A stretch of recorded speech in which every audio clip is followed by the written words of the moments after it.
আবারও ধন্যবাদ জানাই আমার সেই ওস্তাদকে, যিনি আমাকে এরকম একটা কর্ম শিখিয়েছেন।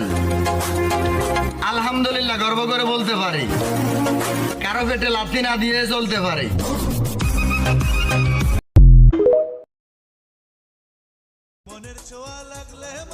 ভাই আমাদের জাতীয় ফল কি ভাই?